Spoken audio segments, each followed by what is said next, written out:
Olá, minha saudação a todos e a todas do segundo Congresso de Educação Física, Saúde e Lazer do Baixo Amazonas, organizado pela UFAM. Quero aqui saudar o professor doutor Wagner Domingues e, em nome dele, saudar toda a comissão organizadora desse evento. É muito importante que nessa conferência a gente possa falar da inserção das práticas corporais de aventura na educação física escolar, uma vez que isso se constitui em uma das grandes novidades aqui no Brasil. Eu sou o professor Juliano Pimentel, da Universidade Estadual de Maringá. Eu tenho dedicado aí minha carreira a trabalhar com esporte de aventura, mais na perspectiva do lazer, e também tenho desenvolvido com isso procedimentos metodológicos para que as pessoas possam aprender skate, parkour, escalada, orientação e demais modalidades de aventura de maneira prazerosa, acessível, lúdica. E eu vou tratar um pouco disso aqui. Quero aproveitar aqui e destacar algumas obras, né, que refletem a minha produção, mas também embasam a minha fala. Então, nós temos uma grande novidade número um, é que a educação física entra na Base Nacional Comum Curricular dentro da grande área da linguagem, embora esse já seja um assunto que há 30 anos da educação física algumas pessoas proponham, né, que a educação física é uma linguagem corporal que trabalha com o movimento, e a gente vai ter também no plano internacional autores como Pierre Parlebar, que partem desse pressuposto, né, de que a educação física é uma forma de linguagem, uma forma de expressão, seja pelo esporte, pelo jogo, né? Então, quando a educação física entra na linguagem, ela começa a dialogar com mais proximidade com a língua estrangeira, como inglês e espanhol, libras, começa a dialogar com a literatura e começa a dialogar também com a língua portuguesa. Então, nesse sentido,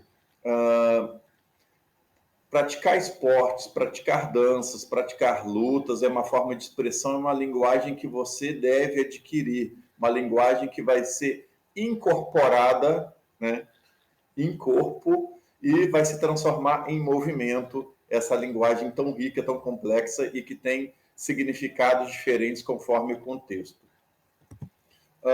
Outra grande novidade que a BNCC traz é que as práticas corporais de aventura são introduzidas como conteúdo estruturante. Significa, portanto, que tem que ter, faz parte da cultura corporal e, por enquanto, isso na BNCC está restrito do 6º ao 9º ano, portanto, Fundamental 2, e ainda com uma subdivisão que as práticas urbanas, como skate ou escalada artificial, vão estar no 6º e 7º ano, e outras práticas que ocorrem, que se manifestam na natureza, como trilhas, rafting, né, vão acontecer no 8º e no 9º ano. Agora, é bom lembrar que uma leitura atenta da BNCC diz que qualquer conteúdo estruturante, ele é passível de acontecer em qualquer ano. Então, o que vai acontecer?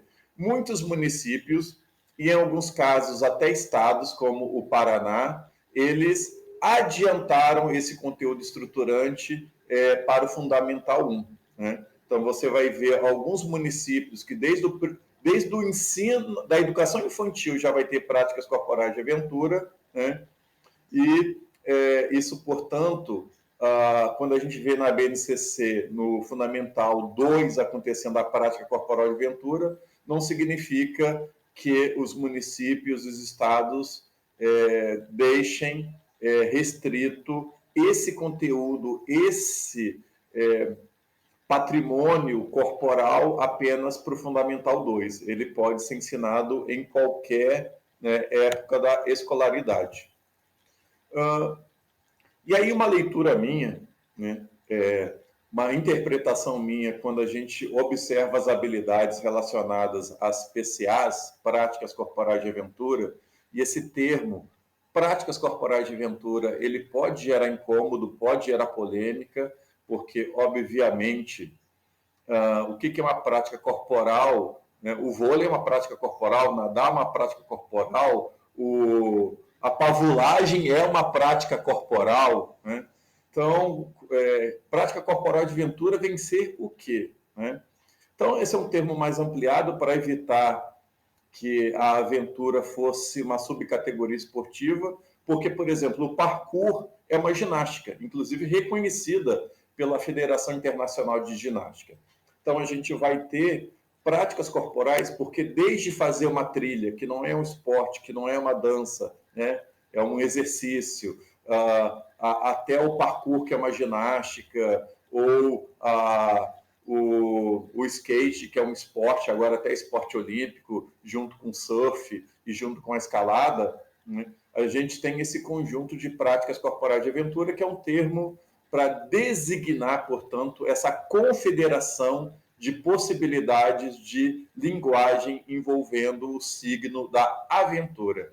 E aí, o que é aventura? Obviamente, né, em Parintins vai significar uma coisa, com as suas possibilidades culturais e ambientais, e em São Paulo vai significar outra coisa, vai facilitar e permitir que outras práticas sejam consideradas aventuras e fruídas. Então, obviamente, que quando a gente pensa nas práticas corporais de aventura, é muito importante você contextualizar onde você está, né? Então, se você está numa região montanhosa, você vai ter muita afinidade com mountain bike, né, com o montanhismo, com as trilhas. Se você está numa região litorânea, você vai ter facilidade com todos os esportes, né, de vela, o surf, né, o sandboard. Então, assim, vai depender muito realmente da sua realidade. Então, se a gente pode pensar muitas práticas como sendo aventura, né, quais são as habilidades que se esperam delas? Então, eu listei aqui, numa interpretação minha, que seriam 5. Fruição, cuidar de si e dos outros, respeito ao patrimônio urbano e natural, compreender, né, os aspectos fisiológicos, filosóficos, econômicos, históricos das práticas corporais de aventura e ressignificar e contextualizar essas práticas nos diferentes ambientes. E aí, obviamente, né, levando em consideração a realidade onde você está inserido ou inserida. Então, o primeiro item aqui, uma habilidade importante, a fruição, né?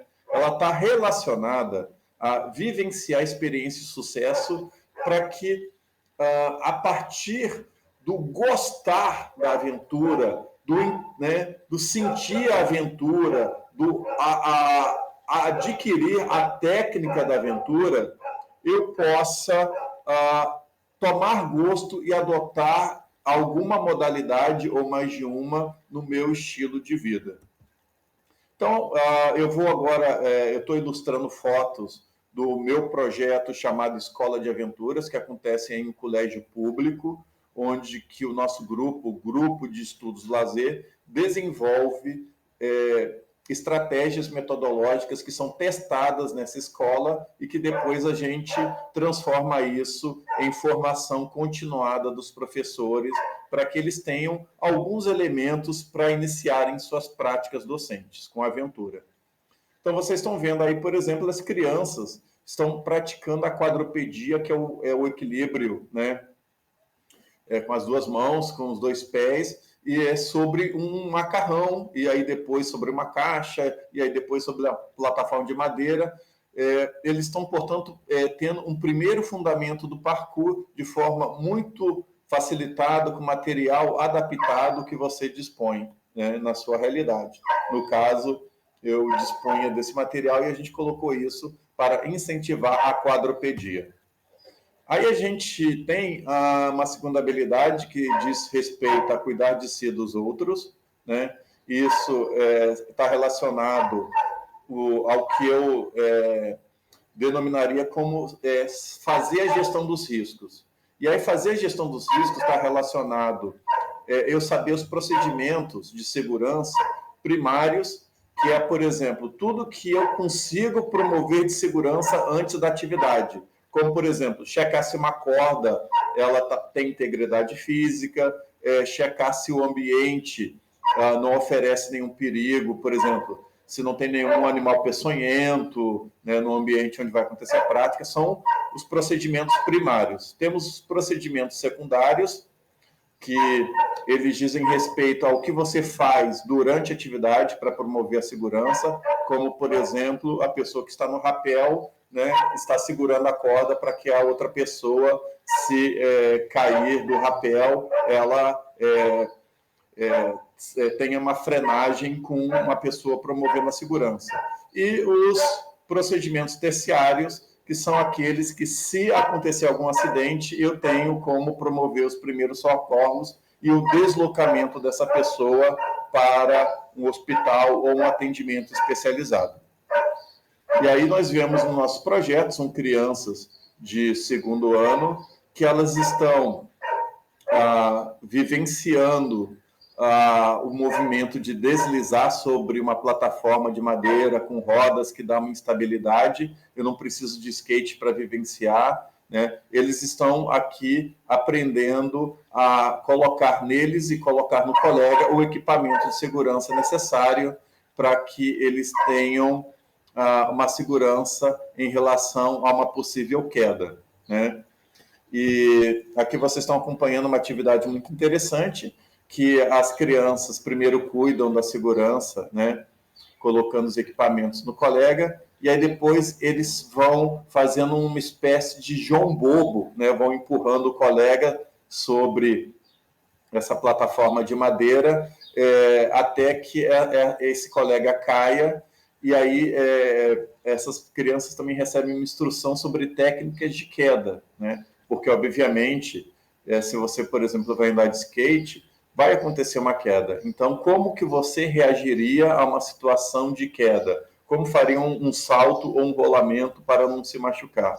Então, essas crianças, ludicamente, estão aqui cuidando da própria segurança e também trabalhando com a segurança do colega de maneira coeducativa, ou que a gente também pode chamar de educação por pares. A terceira habilidade que a BNCC, no meu entendimento, preconiza, diz respeito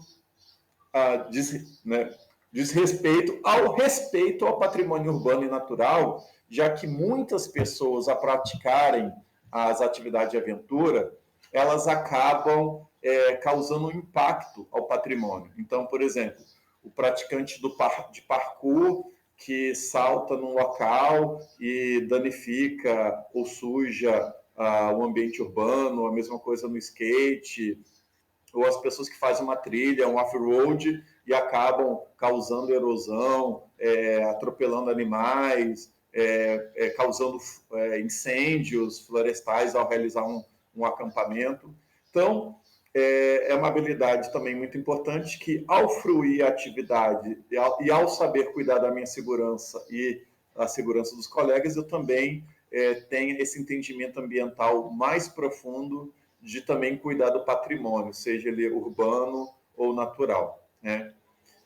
Então, isso justamente vem porque, historicamente, muitas pessoas veem na sociedade, enxergam as práticas corporais de aventura como formas de lazer desviante. O que é lazer desviante? Aquele lazer que, de alguma forma, não é bem aceito socialmente. E aí nós podemos dar o exemplo de que o skate, por muito tempo, né, ele foi cercado de preconceitos, as pessoas não olhavam bem quem praticava skate, a tal ponto que, quando eu comecei a orientar trabalhos de pesquisa sobre skate na universidade, os alunos que vinham do skate, eles tinham vergonha de dizer que estavam fazendo seu trabalho de conclusão de curso sobre skate, porque eles tinham medo do olhar, do julgamento dos colegas. E hoje a gente já tem o skate como uma modalidade olímpica que orgulha o Brasil.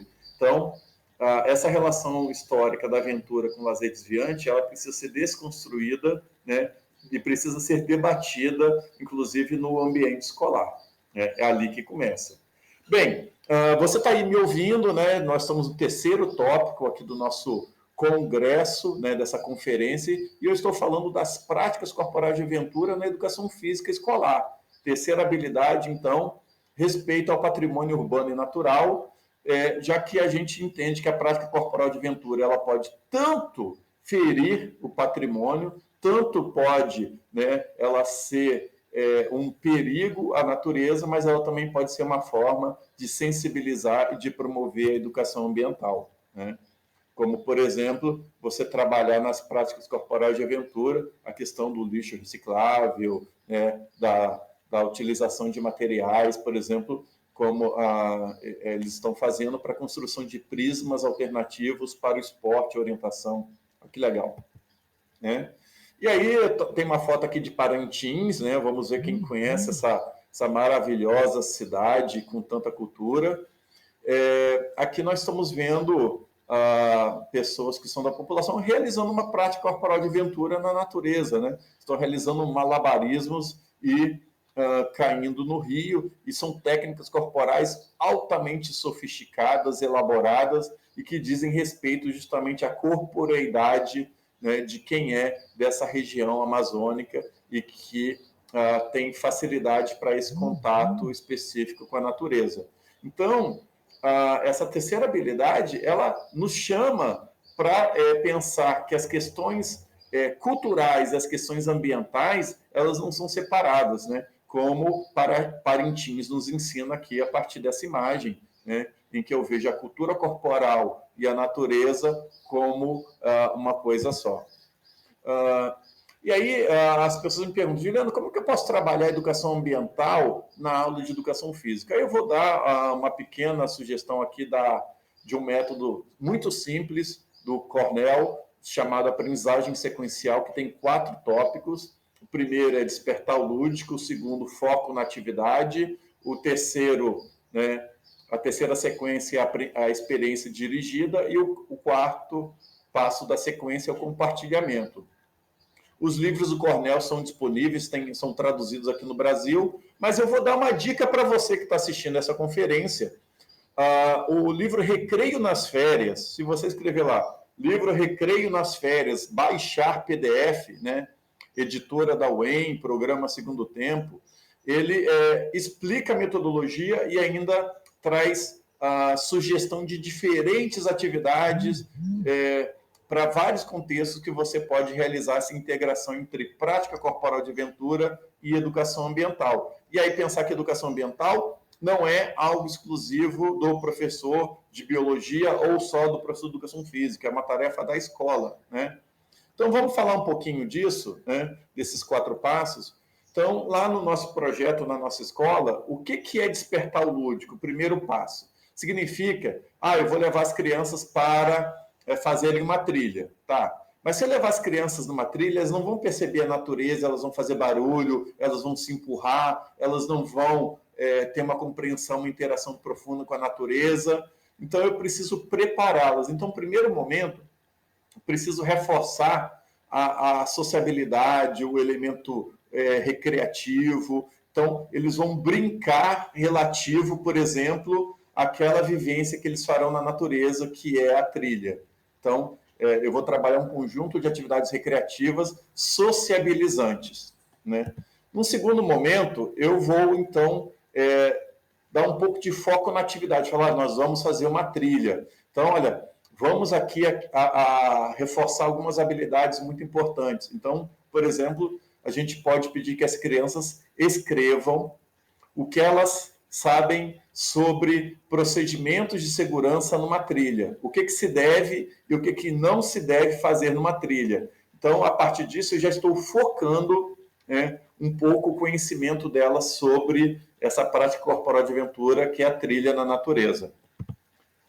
No terceiro momento, então, eu vou levar as crianças à natureza e realizar as atividades dirigidas em contato com a natureza, né? E aí um conjunto de práticas de sensibilização, um conjunto de estratégias que no método recreativo nós denominamos de microaventuras. Daqui a pouco vou falar disso, né? E aí as crianças voltaram para a escola, terminaram o passeio, a trilha delas, vivenciaram as sensações de adrenalina, medo, enfrentamento de risco, descoberta de elementos da natureza, né, cooperação, tudo que eu planejei, né?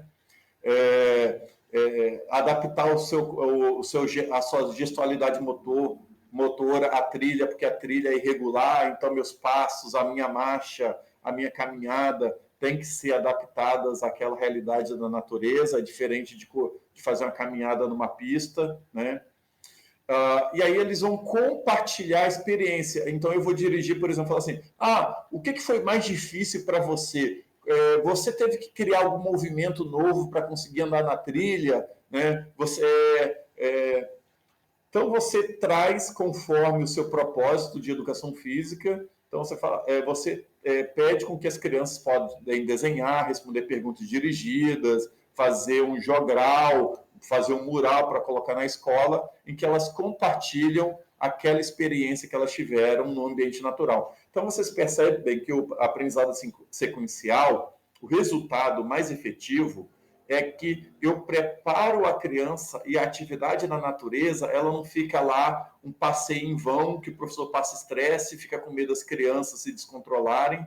E é claro que as crianças têm a cultura delas, elas têm a sua autonomia, a sua agência, seu protagonismo, elas vão, em alguns momentos, criar suas resistências, mas se você dialoga com as crianças, prepara essas crianças para o contato com a natureza, você facilita para dirigir as finalidades educacionais nobres que você está preparando com aquela visita à natureza.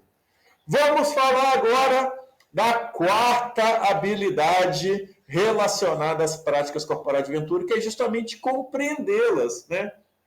Então, as práticas corporais de aventura, cada uma delas tem uma história, ela está associada a determinados usos culturais, né? Por exemplo, no skate, você percebe que tem gíria, vestimenta, né? Tem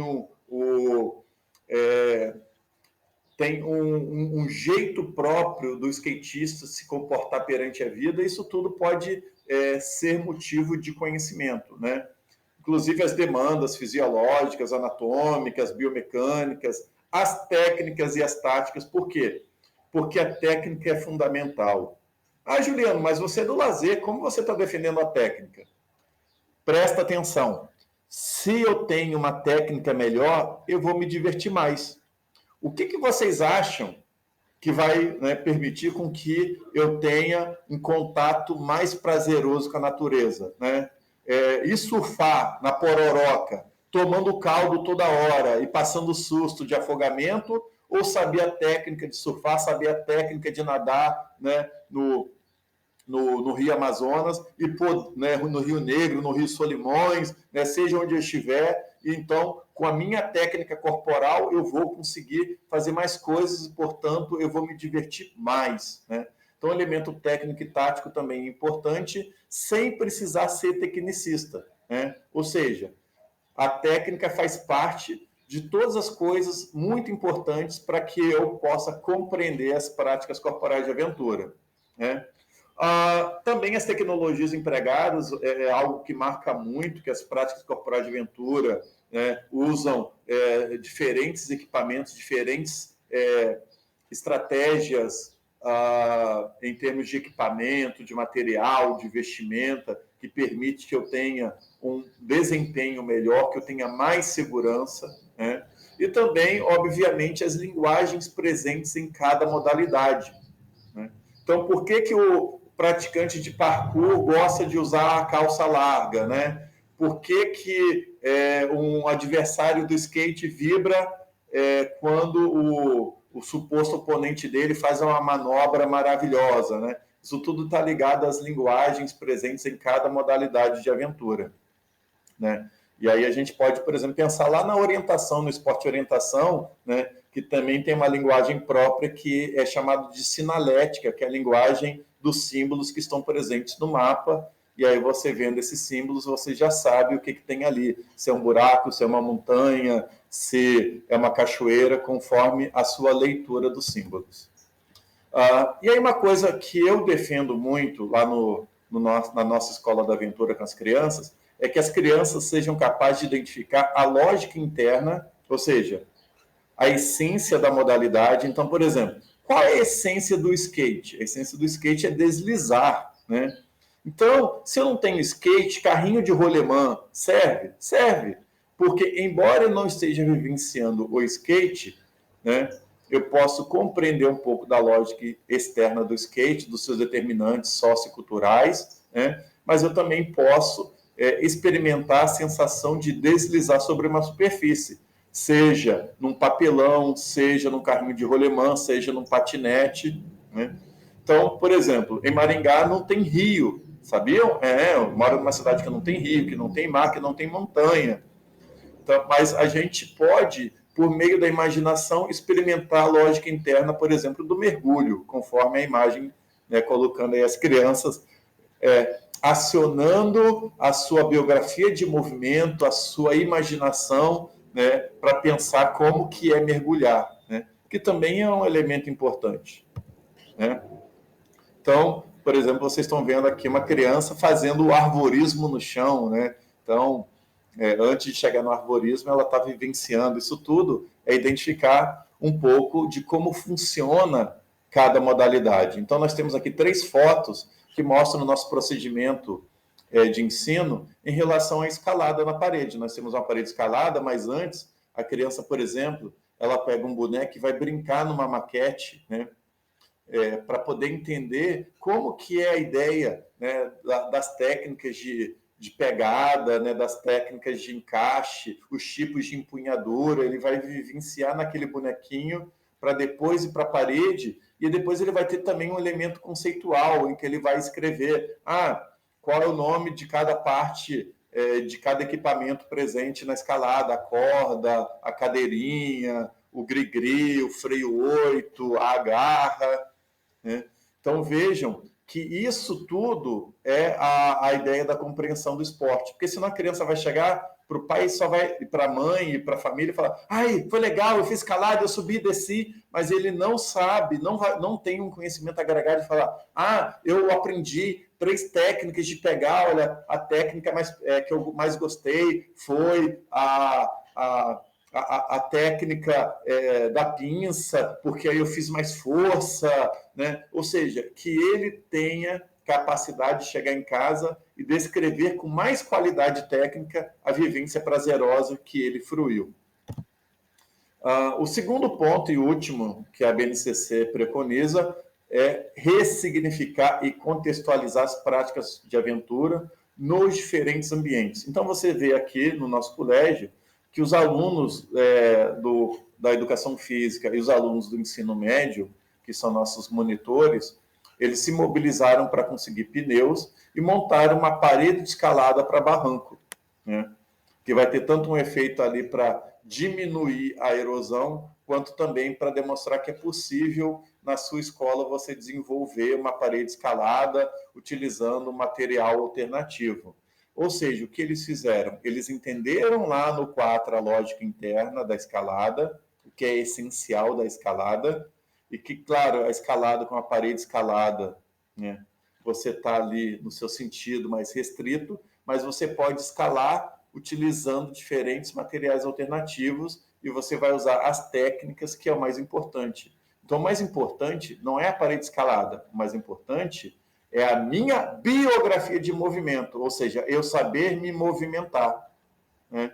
Então, se eu sei me movimentar com as técnicas da escalada, né, num barranco, com uma parede adaptada de pneus, né, eu, em condições não ideais, mas em condições adequadas, eu vou conseguir incorporar na minha biografia de movimento essa experiência, né, do escalar com as técnicas da escalada.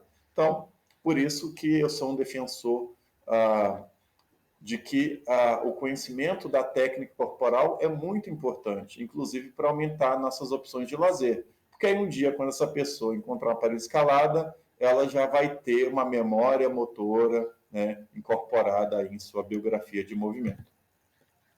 Então, ressignificar e contextualizar as práticas de aventura em diferentes ambientes significa justamente fazer a aventura acontecer do jeito que faz sentido na sua realidade, né? Você imagina, por exemplo, pensar o skate numa vila que não tem asfalto, que não tem calçada, né? Talvez o skate com rodinhas para asfalto e para concreto, não faça sentido. Eu tenho que mudar as rodinhas para formar um tipo de roda maior, e aí um skate com dimensões maiores para enfrentar grama, né, conforme já existe. Então, também é importante saber que esse ressignificar e contextualizar está relacionado à diversidade funcional. Como uma pessoa cega, como uma pessoa em cadeira de rodas, como uma pessoa tímida, como uma pessoa com obesidade, também tem acesso a essas modalidades, né? Ou seja, o mais importante é que eu consiga realizar. A técnica, portanto, não pode ser impeditivo da realização. Pelo contrário, ela tem que ser uma alavanca para facilitar e potencializar o meu conhecimento. Se eu sou alto, né, potencializar minha capacidade como uma pessoa alta, né, de executar os movimentos, e se eu sou uma pessoa com uma deficiência, também a potencialidade, ou seja, explorar as suas características corporais no contexto onde você vive, né? No contexto onde eu vivo, skate faz muito sentido, parkour faz muito sentido. Pode ser que no seu seja o surf e o mergulho submarino. Então, essa contextualização significa também, né, além da diversidade funcional, de adaptar para a sua realidade, de você, enquanto professor de educação física, saber criar estratégias metodológicas, lúdicas, o que aqui, mais uma vez, a gente chama de microaventuras, né, para que as crianças possam vivenciar, né, experiências de aventura de forma recreativa, como introdução. Então, e esse brincar, né, esse se divertir, ele não nega a técnica, né? Pelo contrário. Então, se divertir e desenvolvimento da técnica caminham juntos. Por quê? Porque quanto mais técnica, mais segurança e mais experiências novas eu consigo ter. E para que as pessoas tenham um comportamento ativo no seu lazer, a experiência de sucesso, fazer o print neurológico de falar, nossa, que coisa legal, eu quero fazer isso, é fundamental. É esse o papel do professor de educação física, né? Acender essa chama. Então, vocês veem mais algumas adaptações, por exemplo, criar bússolas a partir de EVA, para que as pessoas façam a orientação, entendendo onde nasce o sol, mão direita, então do outro lado é o leste, portanto, fiquei de frente para o norte. E também é importante, no nosso entendimento, que as crianças registrem as palavras novas que eles estão conhecendo, as técnicas, né, para ser uma forma de interagir a linguagem corporal com as outras formas de linguagem, né? Então, mais algumas adaptações aqui das nossas microaventuras. Então, vocês estão vendo que a gente está fazendo uma introdução ao slackline, né, no chão, porque é mais barato, é mais seguro e é extremamente divertido, para depois, né, mais estratégias metodológicas pré-contato com slackline, mas eu estou trabalhando aí os fundamentos do andar em linha, o equilíbrio, o autocontrole, a satisfação em superar um desafio, né?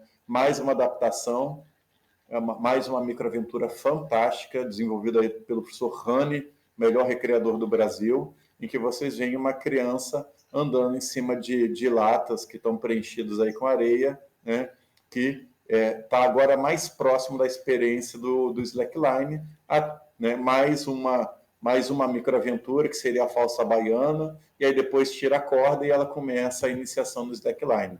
Então, eu vou exemplificar, para terminar aqui a minha fala, como que lá na nossa escola, né, em Maringá, e na nossa realidade, que todas as pessoas de amarelo são bolsistas do nosso grupo de pesquisa, elas ficam acompanhando e anotando o comportamento da criança, porque nos interessa muito saber o que a criança constrói em cima do que eu proponho. Veja, quem tem que ter autonomia, quem tem que gostar de aventura, quem tem que adquirir a técnica é o aluno. Então, eu tenho que entender como que o aluno constrói, né, a técnica, como ele incorpora a técnica, como ele dá significados, né? Quais são os preconceitos que, de repente, impedem que, por exemplo, um menino veja que também a menina pode andar de skate. Então, a gente observa muito como que as crianças ressignificam e reelaboram as atividades e os conteúdos que nós ensinamos no nosso projeto. Então, eles estão ali muito observando, fazendo a mediação, e esse dia se começou a subunidade deslizar. Então, o skate é uma modalidade de deslize, o sandboard, o snowboard, o surf, né? São todas práticas que você tem uma superfície e você desliza sobre ela, né? Então, elas compõem uma subunidade temática, e aí a aula começa com as crianças tendo que construir, a partir de peças que já foram feitas na serralheria, mas eles têm que montar esse carrinho de rolemã, né? E eles têm que discutir, trabalhar coletivamente. Inclusive, depois eles vão colocar no entendimento deles, né, no imaginário, como que foi essa experiência, como que é o carrinho de rolemã para ele. E aqui eu quero lembrar de um filósofo chamado Martin Heidegger, que ele vai dizer que todo ser humano, né, ele é um Dasein. O que é Dasein em alemão? Significa que todos nós somos seres abertos a qualquer coisa. Então, a técnica, quando eu aprendo a técnica, ela é uma ferramenta de autodescoberta. E o que é aventura? Aventura é eu me colocar em risco, porque quando eu me coloco em situações de risco, eu me conheço melhor. E eu preciso da técnica para que ela seja algo que facilite eu chegar à minha essência e poder me melhorar como ser humano. Então, crianças que praticam aventura, numa perspectiva pedagógica, conforme as 5 habilidades que a gente citou, elas têm a possibilidade de serem seres humanos mais plenos, né?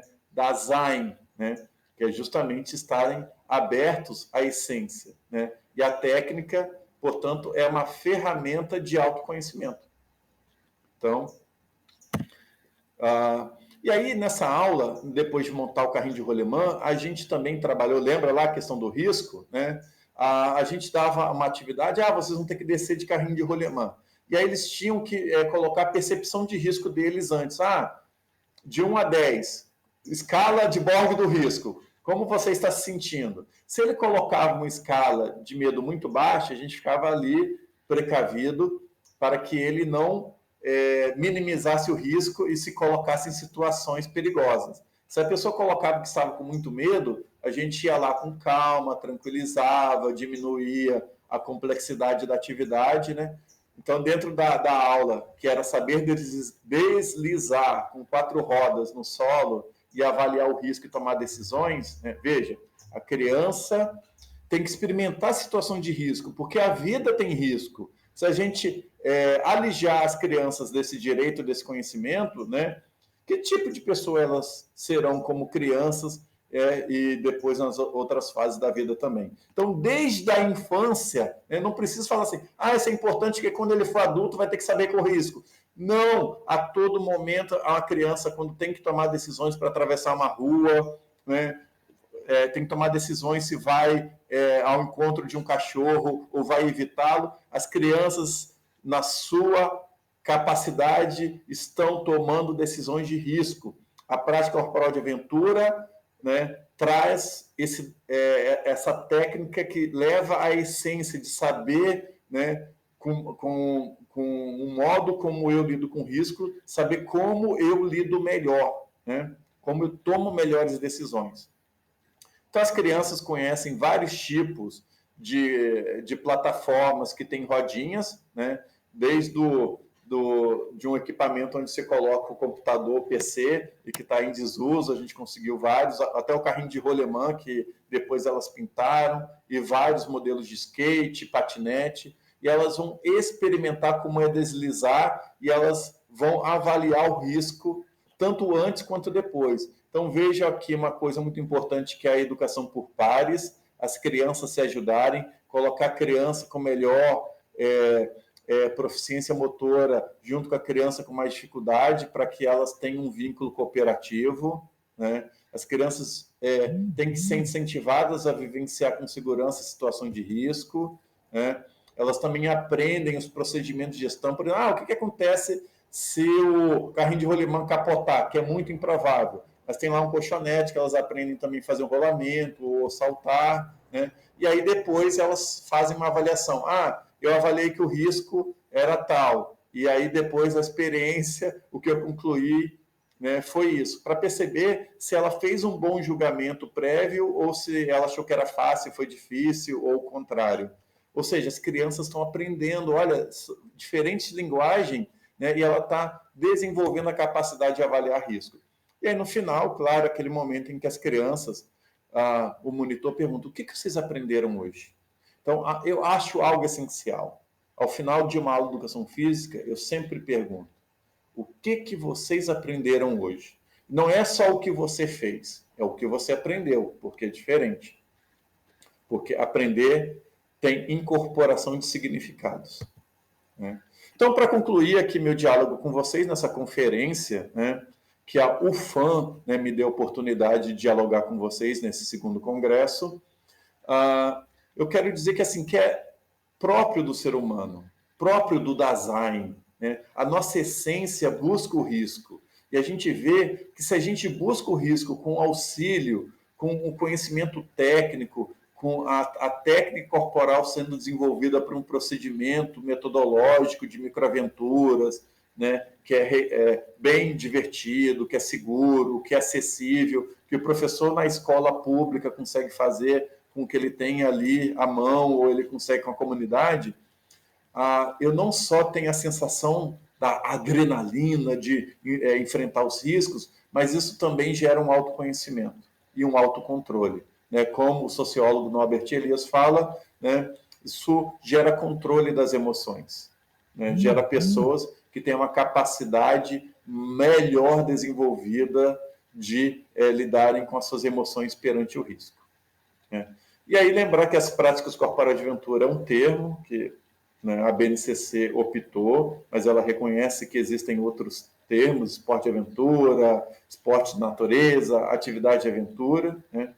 Então elas são uma forma sistematizada, nós precisamos pegar as modalidades que dizem respeito ao nosso contexto e sistematizar para a nossa escola. Agora, isso devagarinho, você não vai querer aí em Parintins, né, trabalhar 6 aulas seguidas de mergulho subaquático no rio. Não, né? A cada ano você vai melhorando, porque você também vai se aprimorando, né? Então começa, né, com uma atividade que você consiga, uma aula, depois 2, né? E aí você também vai se sentindo confortável.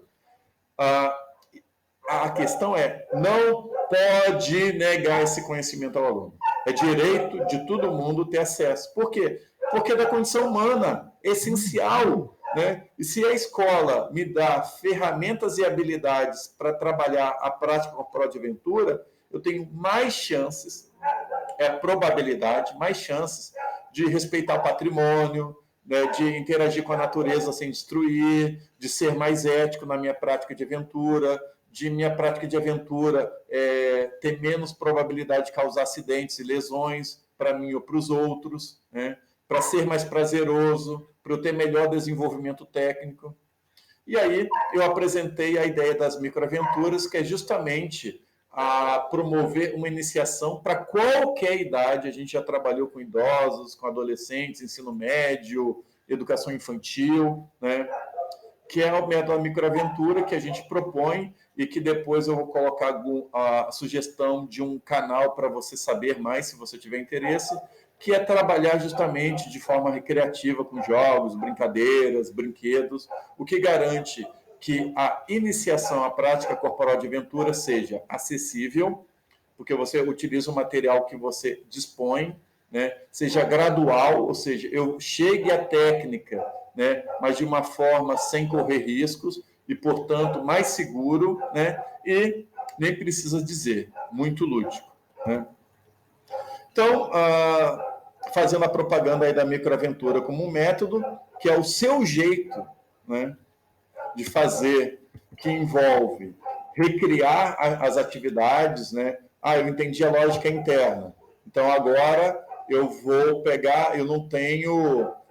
eu queria colocar surf, mas eu não tenho prancha. Mas eu não tenho praia, mas o que eu posso fazer que tenha lógica interna, que tenha a essência daquela modalidade e possa adaptar para que meu aluno tenha uma sensação próxima, realize movimentos de aproximação, né, àquilo. Como que eu posso utilizar o imaginário para complementar essa ideia, mostrando fotos, vídeos, cantando músicas, né?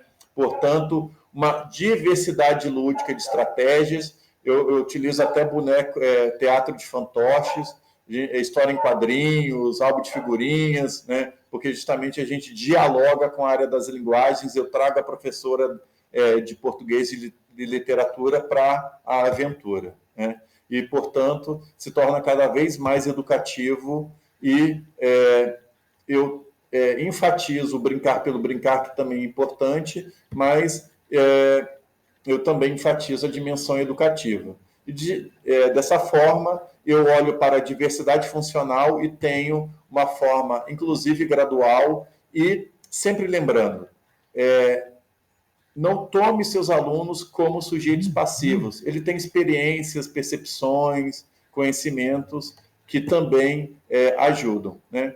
E, sobretudo, né, a microaventura, ela nem nega a técnica e ela parte do princípio que a gente sempre tem que pensar numa integração biosocial. Chega de divisão da turma do social, da educação física, versus a turma do biológico, da educação física. O nosso movimento é biosocial, os nossos alunos são biosociais, a nossa realidade é integrada, né? Deixo aqui meu contato de e-mail e também convidando você para ver fotos, filmes, registros da Escola de Aventura, que é o nosso projeto que acontece lá na Universidade Estadual de Maringá. Nós participamos da Rede Imagens de Pesquisa, que é a produção de materiais didáticos interativos para que as microaventuras, né, levem ao conhecimento sobre as práticas corporais, né? E o nosso grupo de estudo está à disposição aí para contatos. E nós temos um canal no YouTube com várias sugestões de atividades, com palestras, com sugestão de como produzir material didático, com sugestão de como fazer uma aula interativa, com sugestões de como aprender técnicas das modalidades. Por exemplo, a orientação é muito difícil, muito técnica. Vai lá, a professora Dandara Queiroga, né, da Universidade Estadual do Rio Grande do Norte, está lá dando pequenos vídeos, e cada vídeo ela ensina uma técnica diferente. Gente, é muito material que está lá no nosso canal do YouTube, do GEL, do Grupo de Estudos Lazer. Digita aí agora e começa a assistir. Então, para encerrar, mais uma vez, muito obrigado, Wagner, pelo convite, professores e professoras e corpo acadêmico da UFAM e todas as pessoas que me deram esse privilégio de estar interagindo comigo, ou melhor, pelo menos me ouvindo.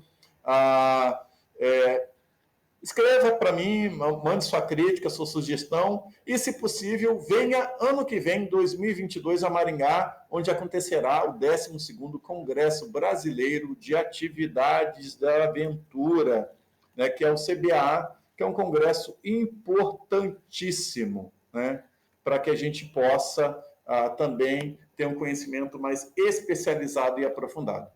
Mais uma vez, muito obrigado. E agora encerro, portanto, a conferência sobre práticas corporais de aventura na educação física escolar.